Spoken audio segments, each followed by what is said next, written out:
Usisahau kusubscribe, kulike, kucomment, kushare kwa ajili ya kuendelea kupata habari mbalimbali za kimichezo ambazo sisi tunakuwa tunakuwekea hapa ndani ya Mafie TV. Bwana, tunakupenyezea taarifa kutoka ndani ya kikosi cha Young Africans ambayo inamhusu Kibwana Shomari. Ni kwamba taarifa za ndani kabisa kutoka kwenye uongozi wa Young Africans zinaeleza kuwa wapo kwenye mazungumzo ya mwisho kabisa na uongozi wa Cape Town City kutoka pale Afrika ya Kusini kwa ajili ya kumuuza Kibwana Shomari licha ya kumuongezea mkataba wa miaka 2 hadi 2026. Kibwana Shomari amekuwa na wakati mgumu tangu beki wa kulia raia wa Ivory Coast kwa Siatola yao kusajiliwa na Young Africans, huko licha ya muda mwingi kuwa majeraha. Bado Kibwana Shomari amekuwa hapati nafasi ya ile ya kuaminika kwa 100% ndani ya kikosi cha Young Africans. Mazungumzo bado yanaendelea, ila uwezekano wa mchezaji huyo kujiunga na Cape Town City ni mkubwa mno, na mazungumzo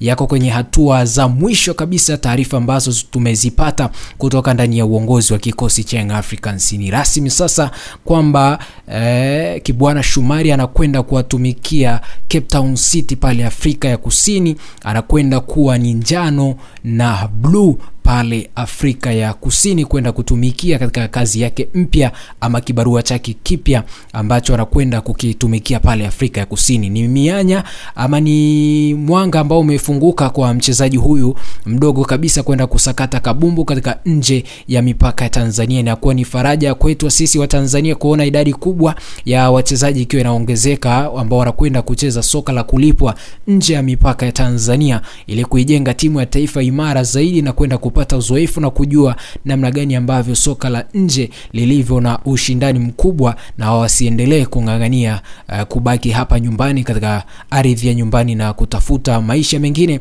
nje ya Tanzania katika ligi kuu za mataifa mbalimbali. Ni kusituendelea kusubscribe, kulike, kucomment, kushare kwa ajili ya kuendelea kupata habari mbalimbali za kimichezo ambazo sisi tunakuwa tunakuwekea hapa Mafie TV. Subscribe.